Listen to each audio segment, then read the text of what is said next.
The cold came down from the northern ridgeline before dawn, pressing itself flat against the valley floor and settling into the hollows between the roots of the old pines, as though it meant to stay. Sarah felt it through the soles of her boots before she had fully opened her eyes, that particular chill that meant the season had turned again without asking anyone's permission. She lay still for a moment on the narrow pallet in the corner of the store's room, the only room in the Varick Pack compound that no one else wanted in winter, listening to the silence beyond the wooden walls. Silence here was not quiet. It was the absence of the sounds she had trained herself to listen for. Footsteps outside the door at the wrong hour, voices dropping when she entered a corridor, the particular held stillness of a room, deciding whether to acknowledge her. That kind of silence she had learned to read the way other people read weather. She got up without hurrying, folded the blanket twice, and reached for the small bundle she had kept packed and repacked every night for the past 2 years, out of habit more than hope. She did not unpack it. She never fully unpacked any more. The bundle had started with a change of clothes and a small clay jar of suppressant herbs she had ground herself, the smell of them bitter and medicinal, even through the sealed lid. It had grown over 26 months in the Varick compound, to include a strip of soft-cured hide, a folded document she kept against her skin in waking hours, and a single small item she had not added herself. A tooth, a milk tooth, very small, the first one, gone loose and surrendered with great ceremony and very little actual grief, wrapped in a scrap of undyed wool. She touched it now in the dark, not opening the bundle, only pressing her palm against the outside of it through the cloth, feeling the tooth's slight, hard shape. Then she tied the bundle closed and set it in its place behind the lowest shelf, where the dried herbs hung thickest and the smell masked everything else, and she went to begin the morning. The Varick compound was not cruel to her. That distinction mattered, because she had thought carefully about it in the early months when she was still deciding whether precision or emotion would be more useful to her, and she had landed on precision. The Varick Pack was not cruel. They were indifferent, which was a different thing, and in most ways more navigable. They had taken her in under the terms of a territorial border arrangement she had not been consulted about, assigned her to the stores and the herb work because her hands were steady and she did not require supervision, and otherwise left her alone in the way that a pack leaves alone a thing it has not quite decided to classify. Not a prisoner, not a guest, not a packmate. She was Sarah, the Omega from the Dawn Ridge boundary, who knew herbs and kept accurate tallies and never asked for more space than she took up. That was all they knew. It was, she had decided, enough for them to know. What they did not know, what she had given 2 years of careful, exhausting, daily effort to keeping from them, was the child. Not a child. Her child. She corrected herself in the privacy of her own mind, even though no one could hear the distinction, because she had found that keeping language exact was one of the few things still entirely under her control. She heard him before she reached the door to the main hall. A small cough, dry, deliberate, theatrical, from behind the hanging that divided the storeroom from the narrow passage where the pallets for the younger pack members lined the wall. She stopped. She waited. "Mama," a whisper, offended by the length of her absence during the 3 steps she had taken away from him. "Mama, it is cold." "I know," she said, without turning. "It was cold when I left you. It is still cold. Go back under the blanket." A pause that contained multitudes, then the sound of small feet on the earthen floor, moving not toward the blanket, but toward her. She turned and caught him before he reached her knees, lifting him in a single practiced motion and pressing her chin briefly to the top of his head, where his hair was still warm from sleep. He smelled of pine sap and something deeper, something she did not let herself trace, all the way to its source. She had spent 2 years not tracing it all the way to its source. "Cold," he confirmed against her shoulder, satisfied now that his point had been made and witnessed. "Yes," she agreed. "I know." His name was Cale. He was 2 years old and 4 months. He had his father's jaw, already, even at that age, that particular angle to it, the unhurried gravity of it, and his father's wolf, she suspected, though she had no way to be certain, and would not have known how to measure it if she had. What she could measure was the way the compound's wolves went briefly quiet when Cale moved through a room, a hesitation she had noticed before she had understood it, and which she had since worked very hard to attribute to nothing in particular. She had not told anyone who his father was. She did not intend to. The name Aldrich Vane, Alpha King of the Dawnridge Territories, Lord of 3 border regions, old enough that the stories about his first reign belonged to the generation before her grandmother's, was not a name you introduced into a room casually. It was a name that rearranged rooms. She had made a decision, in the early months, that she could not afford to be in a rearranged room right now. The decision still held.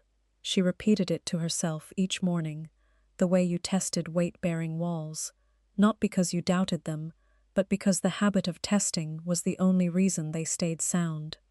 She settled Cale back behind the hanging, with the blanket pulled to his chin, and his favorite carved wolf figure placed where he could reach it, and then she went to begin the day's tallying, and the morning asked nothing unusual of her, and she was grateful.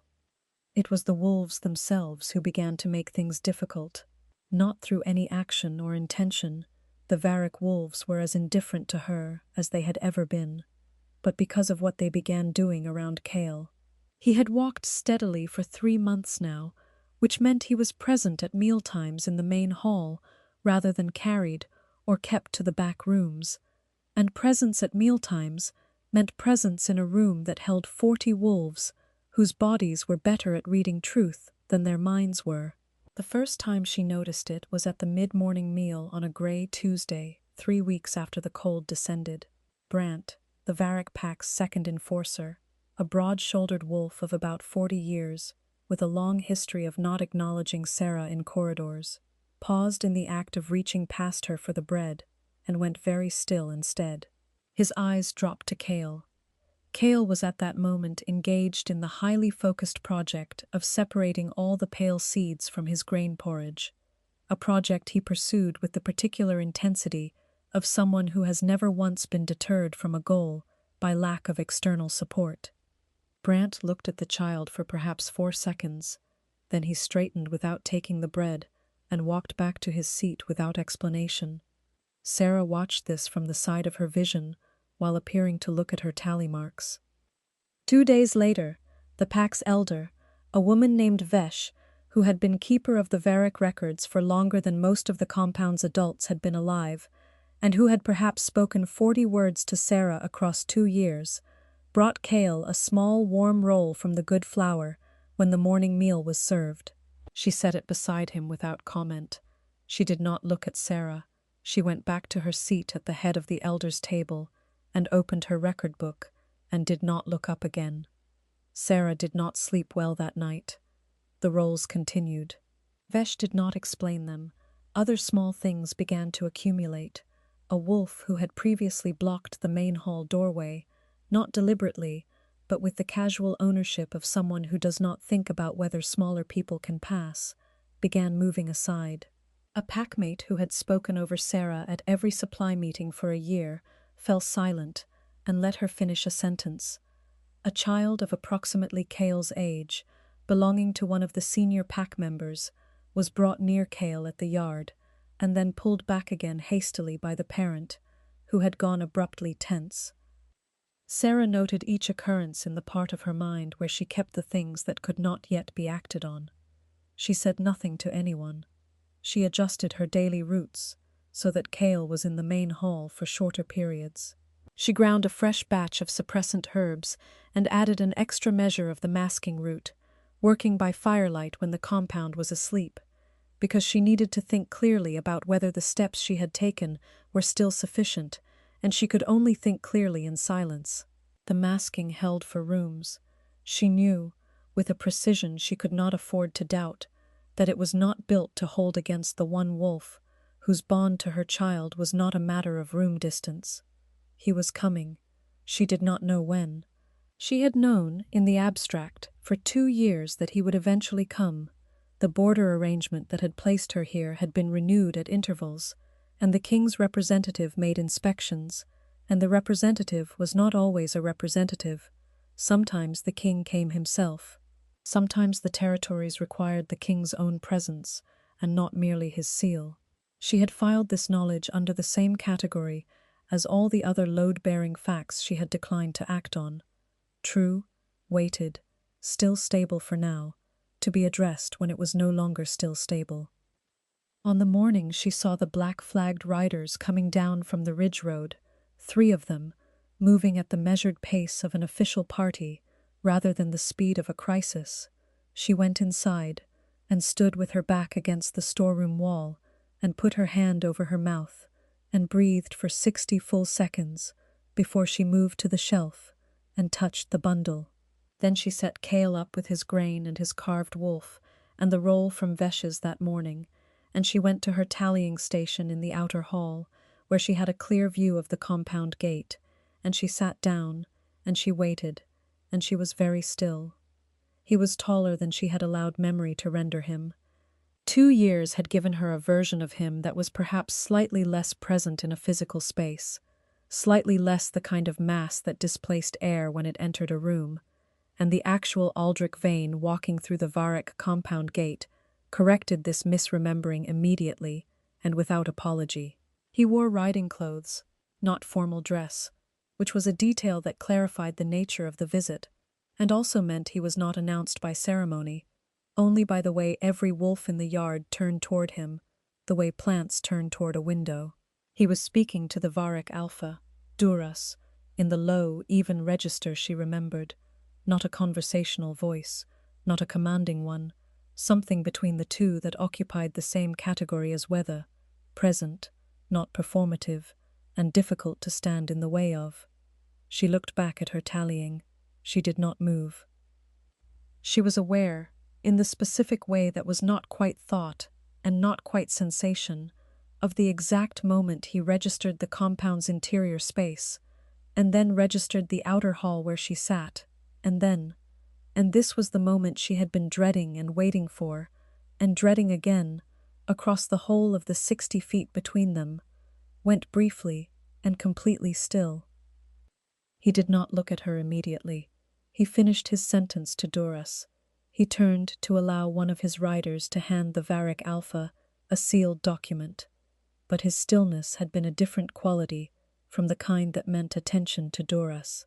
It was the stillness of a wolf whose body has answered a question the mind has not yet formed, and she had seen it enough times in the Varric Hall, in Brant, in the parent pulling a child away at the yard, to know exactly what it meant. He had caught the edge of something on the air. He had not yet traced it to its source. She returned to her tallying with the focus of a person who had been practicing this exact discipline, the discipline of stillness, of keeping one's hands moving and one's face composed, for 2 full years, and she recorded 17 entries in the next 20 minutes without remembering any of them. He came to the outer hall 20 minutes after he arrived, which was sooner than she had expected, and exactly as soon as she had feared. Duras brought him himself, which meant this was the formal inspection portion of the visit, the tallying and stores review that the border arrangement required. Sarah stood. She did not reach for the wall. Her hands were at her sides, not clasped, not tight. Duras said her name by way of introduction. Sarah manages the stores and the herb tallies, in the tone he used for fixtures and outbuildings, factual and complete, and then stepped aside to look at a shelf of sealed jars that did not require his attention, and left her alone in the near space of Aldrich Vane. She looked up. He was already looking at her with an expression she could not find in the categories she had kept ready for this moment. Not anger, not recognition in the human sense of it, not calculation, something slower than any of those, something that had no name she was prepared to apply to it. His nostrils had moved almost imperceptibly, and then had gone still, and his jaw had settled in that gravity she recognized, and had worked hard not to recognize, and his dark eyes held hers with the specific quality of attention that meant he was no longer hearing Dura's at all. "The tally for the Eastern stores," she said, because something had to be said, and the tally was accurate, and that was the only claim she was certain enough to make. She held the record toward him. He did not take it immediately. His eyes dropped to the document in her hand, and then returned to her face. "Sarah," he said. It was not a question. It was the name of a thing he had located. She had not told him her name before this moment. They had never spoken at the Varick compound, had not spoken in 2 years, and the introduction from Duras had been brief, and yet the word in his mouth had the weight of a recognition that had nothing to do with the introduction. "The Eastern Stores record," she said again, steady, plain. He took the document. He did not look at it. "How long have you been in this compound?" 2 years and 2 months. A silence that she did not attempt to fill. "Alone," he said. The word landed with its full weight, and she understood what he was actually asking, and she understood that he was asking it because something in the compound's air had already given him an answer that he was, in the human way of him, requiring her to either confirm or refuse. "I manage the stores," she said. "And the herb tallies." His jaw tightened once, the way a door tightens in a frame before it decides whether to open. He looked at the record in his hand. Then he looked at her again. "Is there somewhere we can speak that is not here?" he said. It was not phrased as a question. She thought of Cale at the back table with his grain porridge and his carved wolf, 2 corridors away, in a room that shared a wall with this one, and she thought of the 60 seconds she had stood with her hand over her mouth that morning, and she thought of the bundle behind the lowest shelf with its careful contents, and she said, "There is a storage room at the end of this hall. It has a fire. I use it for the herb work." "Then I will follow you," he said. She led him down the hall and opened the door to the workroom, and went inside, and turned to face him with her hands at her sides, and he closed the door behind him, and neither of them moved, for a moment that was neither comfortable nor unbearable, but simply present, in the way that long-deferred things are present when they finally arrive. 2 years, he said, with the particular quality of someone who is not accusing, but who is doing arithmetic out loud, and finding the sum difficult. "Yes. You left Dawnridge 2 years ago." "I did." "Because of the border arrangement." She looked at him. "Is that what you were told?" The silence between them shifted in texture. He set the record document on the workbench without looking at it. His eyes were on her face, and then, briefly, on the workroom walls, on the herbs hanging in bundles, on the shelf with the masking root, on the sealed clay jar of suppressant herbs that she had not had time this morning to put away. His gaze returned to her.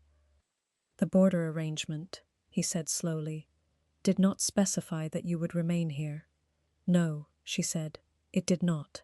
"Then why are you still here?" She looked at him for a long moment. The fire in the workroom burned without drama, steady and contained, and the smell of the masking herbs was very strong, and she could feel the slight warmth at the side of her neck, just below her jaw, that had been present since he entered the compound, and that she could not prevent, and had stopped trying to prevent, approximately 3 minutes after he arrived. The place where a mark would sit, if there had been a mark, if she had stayed, if she had chosen differently, the warmth that had no legitimate business being there, and yet had never, in 2 years, fully gone. "There are things here I could not take with me," she said. "What things?" She was quiet for 2 breaths.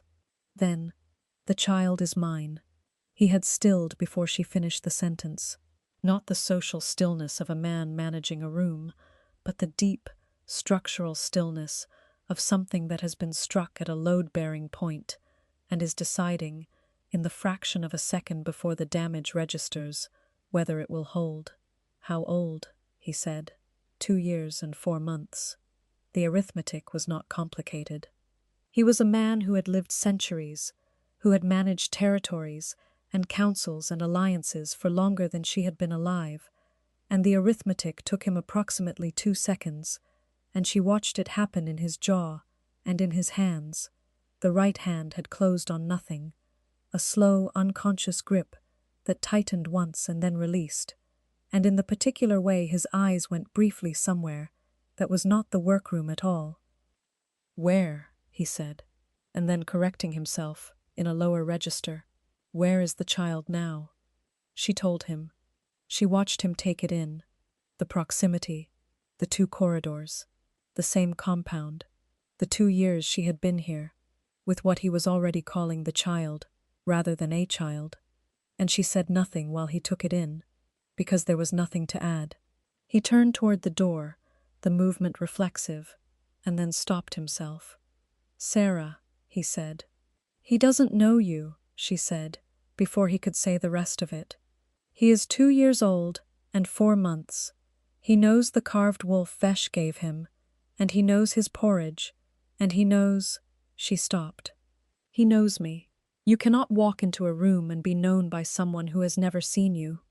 Aldrich turned back from the door and looked at her with an expression that she identified, not with satisfaction, not with anything so pointed as that, as a man recognizing that he has been accurately described. "No," he said, "I cannot." "Then I am asking you to be calm." "I am calm," he said. It came out thin, and he appeared to hear this, because he exhaled once, and was, in fact, more calm when he continued. "I am calm. I am asking you to tell me what happened, and why you are here, and why I am hearing this, in a workroom in the Varek compound, 2 years and 4 months after the event, rather than the day after." She looked at him. Then she said, as plainly as she could manage, "Because you had made very clear, before I left Dawnridge, that the bond was not something you intended to honor, and I did not believe that bringing a child into a denial was better for the child than leaving." The fire burned. The herbs hung in their patient rows. He stood with the weight of what she had said settling into him the way cold settles into earthen floors, through, not onto, and she watched his jaw and his hands and the slight alteration in his breathing, and she did not fill the silence. "I said that," he said. "Yes. 2 years ago." "Yes. And you believed me." "I had no reason not to," she said. "You are not a man who says things he does not mean." Something changed in his face at that, not softened, precisely, but shifted, the way ice shifts when it is no longer uniformly cold throughout.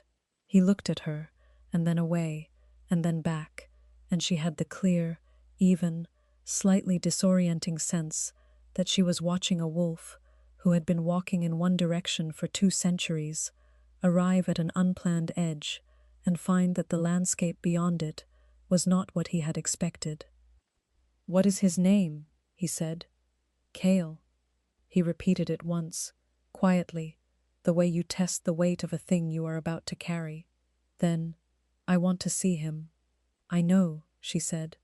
"I am asking you to let me bring him to you.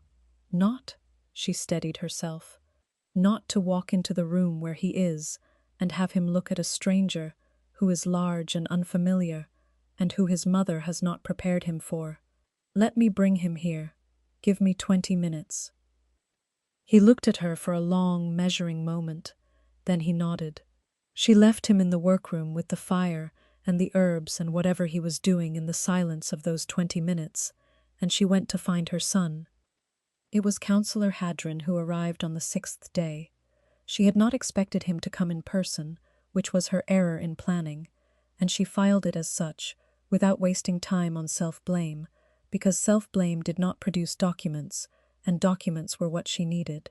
Hadron was the senior representative of the Dawnridge Governance Council, a position he had held for 30 years through a combination of procedural expertise and the particular talent for institutional survival that belongs to people who are never quite the most visible figure in any room. He came with a formal notice and a secondary rider who carried a second copy, as was procedure, and he presented both to the Varric Alpha with the correct seals and the correct witness signatures, and the notice said, in the language of territorial governance, which she had been reading carefully for 2 years, that the Omega Sera, formerly of the Dawnridge border allocation, had entered the Varric compound on an expired territorial arrangement, that her continued residency constituted an unauthorized claim on Varric resources, and that the child registered under her name was, per the Council's interpretation of the border law, a ward of the Dawnridge governance in the absence of a declared paternal claim. She read it twice. Then she set it down with the flat deliberateness of someone placing a tool they intend to use shortly. What the notice did not say, what Hadron knew, and she knew, and the Council had apparently decided to elide, was that the border arrangement had been renewed twice, and that both renewals were documented in the Varric compound's own records, in Vesh's meticulous hand, with the correct dates and seals. It also did not address the fact that the Varric Alpha had co-signed the second renewal, which meant that the characterization of her residency as unauthorized was, at minimum, legally contestable, and at maximum, simply incorrect.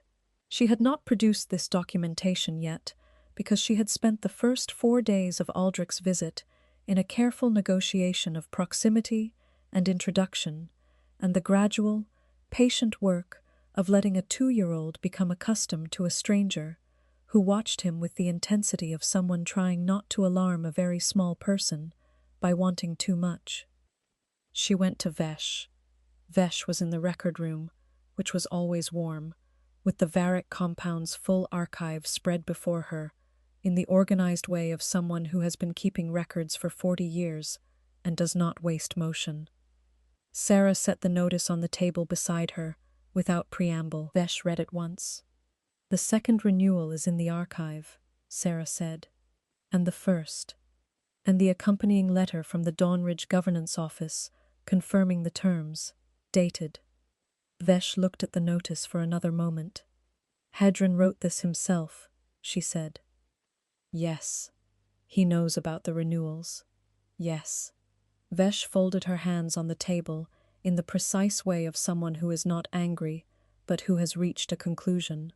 "He is not expecting anyone to look," she said. "No," Sarah said.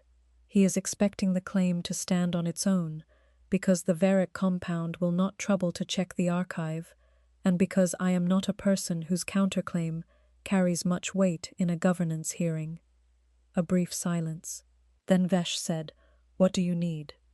"The archive copies of both renewals, certified, the original letter, and a written attestation from the Varric record keeper that the documents are authentic and have been held continuously in this archive since the dates they bear." Vesh was already reaching for the archive. "That takes an hour," the elder said. "You will want to be back in an hour."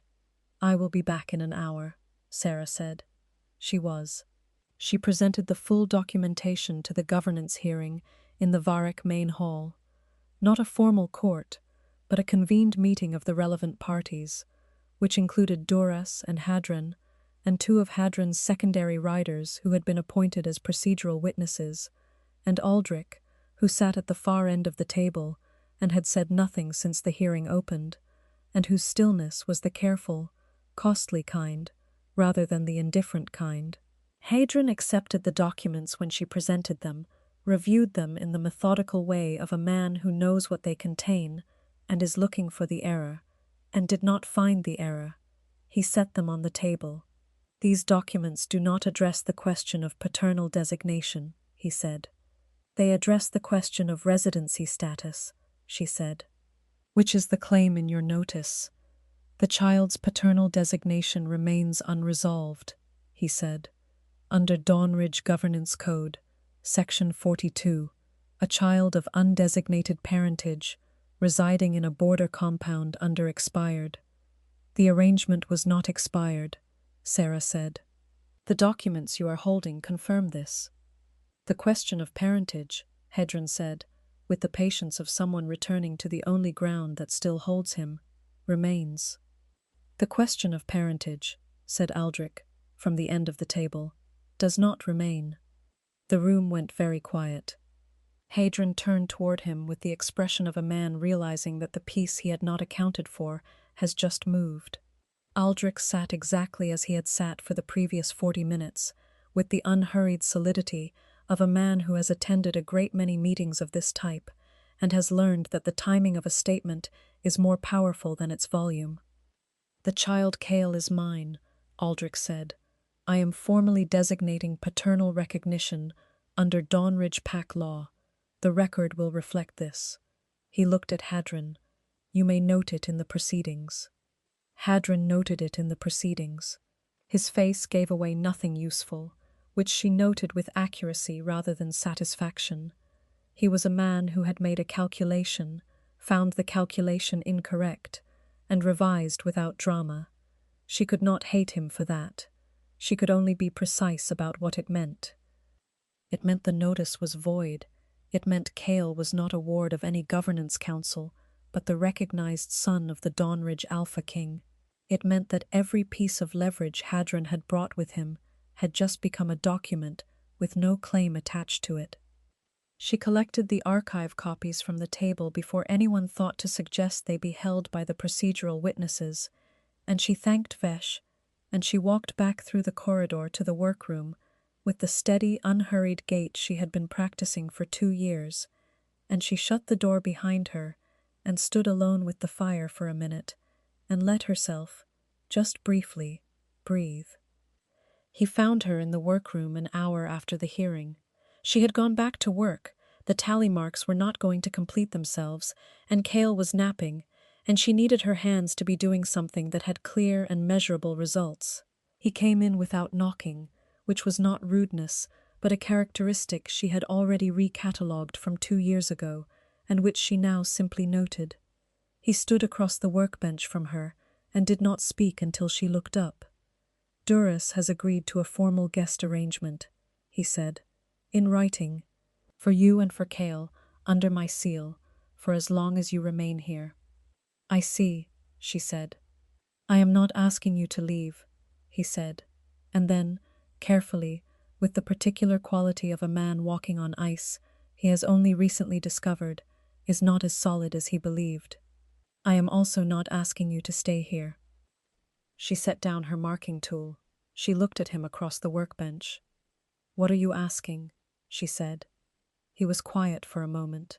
The fire burned. The herbs hung in their rows. He looked at her with the expression she had not been able to categorize in the outer hall. She had a name for it now, or something close to a name, but she was not ready to speak it, and when he said the next words, he said them slowly and with the precision of someone who has spent 30 years choosing words carelessly and is now choosing one with both hands.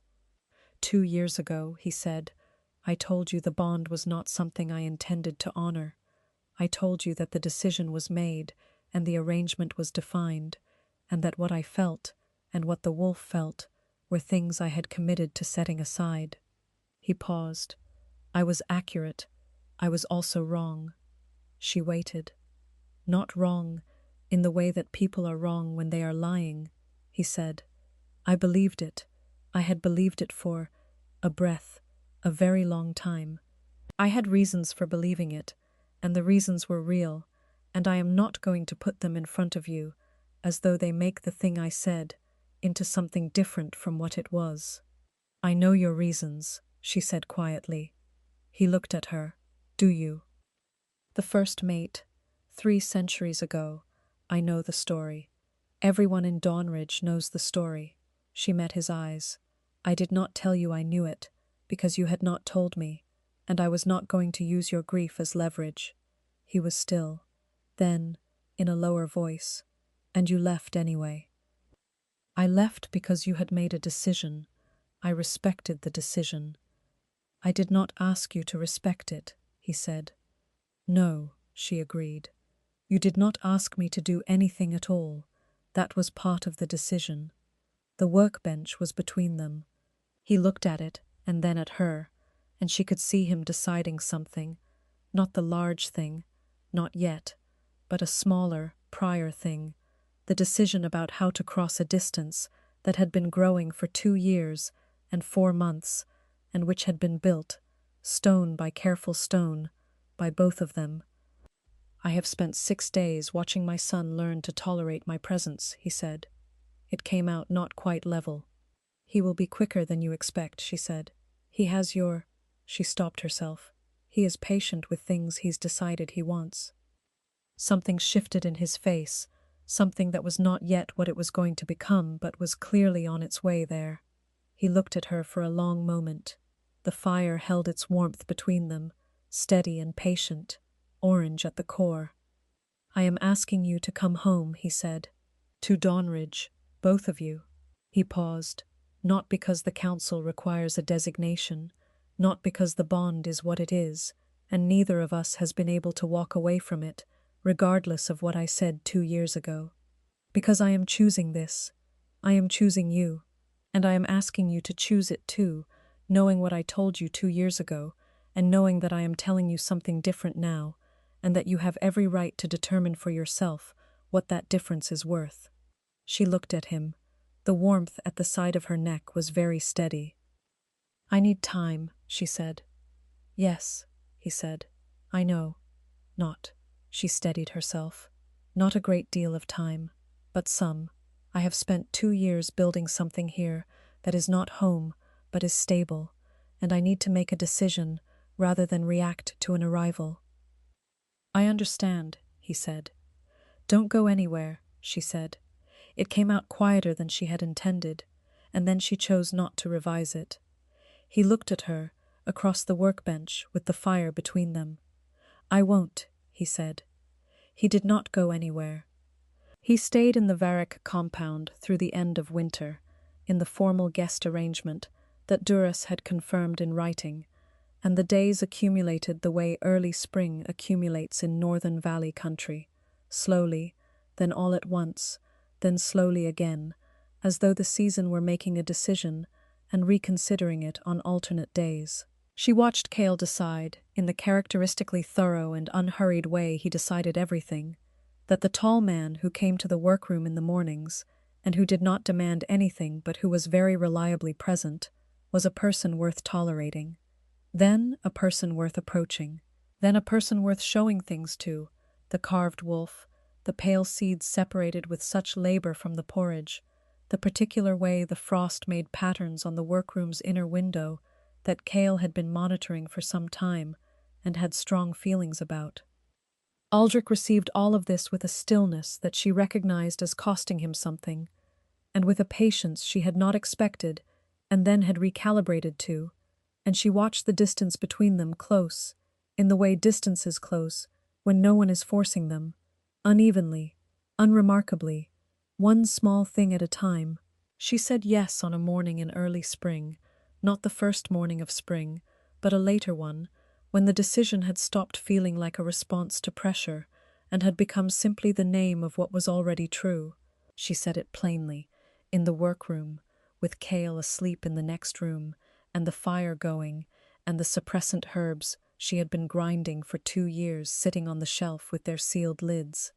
And Aldrich received it the same way he had received her patience with it, without excess, without relief that was too large, with the steady quality of a man who had waited because she had asked him to, and who had found, in the waiting, that the thing he was waiting for was larger and more real than he had initially understood himself to be waiting for.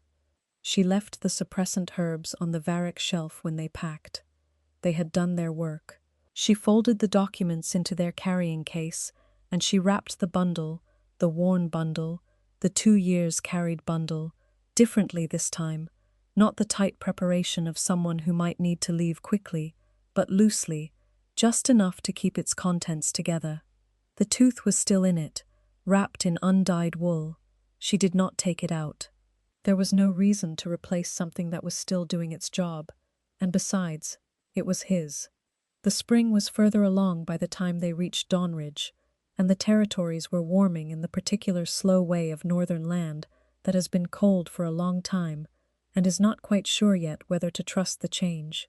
She had been to Dawnridge once before, 2 years and 8 months ago, for a border negotiation that had lasted 3 days and had changed the entire shape of her life without appearing, from the outside, to be anything more than a standard territorial arrangement. The gates were different in her memory than they were in fact, larger, or she was seeing them differently, which amounted to the same thing. Cale was asleep on her shoulder. He had been asleep since the midpoint of the second day's travel, and had remained asleep through the gate and the courtyard and the stone steps without interrupting himself, in the particular imperious way of a child who has decided that sleep is happening and the logistics of the world can sort themselves out accordingly. There were people at the gate to meet them. Aldrich had sent word ahead. She was aware of eyes, and of the particular held attention of a gathering that has been told something and is now engaged in the biological process of confirming it. She kept her chin level. She looked at the people and let herself be looked at, and she felt the slight shift in the air around her, the half-step of deference, the lowered eyes that were not submission, but a kind of recalibration, a room deciding what it actually knew, and she thought of Brant in the Varick Hall, pausing at the bread, and of Vesh with her warm roll and her record book, and of the quiet tally of small things that had always known what she was before the people around her caught up. Aldrich said her name to the assembled group at the gate, just her name, nothing else, and in his mouth it had the quality of a designation. The room rearranged itself around her. She let it. The morning she stopped thinking of herself as temporary came in the first week of early summer, between the stone walls of the room she had been given and had not yet quite allowed herself to call hers. The window faced east. Light came in early. Cale had appeared at the threshold at some point before dawn, as he always did, and was now asleep in the middle of the pallet, with his arms thrown out in the way of a person who has decided that all available space is, by rights, his. The carved wolf was tucked under his chin. Outside, the territory was waking in the ordinary way of territories in summer. Birds, and the sound of the yard below, and somewhere in the corridor, the measured step that she knew without looking, was Aldrich on his way to the records room, where he went first every morning without exception, and where he had, over the course of the preceding weeks, taken to leaving a covered cup of something warm at the work table she used in the afternoon, without comment, without calling attention to it, the cup simply there, in the way that a thing is there when someone has placed it, without expecting acknowledgement. She lay still and listened to his footsteps pause outside her door. She did not hear a knock. She heard, instead, the slight sound of a cup being set on the stone ledge outside the door, and then the footsteps continuing, and then the corridor going quiet. She was in Dawnridge. She was in the room that was hers. Her son was asleep in the middle of her bed with complete territorial confidence, and the morning was coming through the east window with the unhurried generosity of a summer that has nothing to prove, and outside the door there was something warm waiting for her whenever she was ready. It was not a remarkable morning. It was simply the morning, and the morning was hers, and Cale was warm at her side, and the carved wolf was tucked under his chin, and the light was doing what light does when it finds a room that has been closed for a long time and discovers the door is finally open. It was enough. It was, in the plain and total way of things that have been earned rather than handed over, everything. Would you have stayed quiet about the bond, the way Sarah did, to protect the child? Or would you have gone back?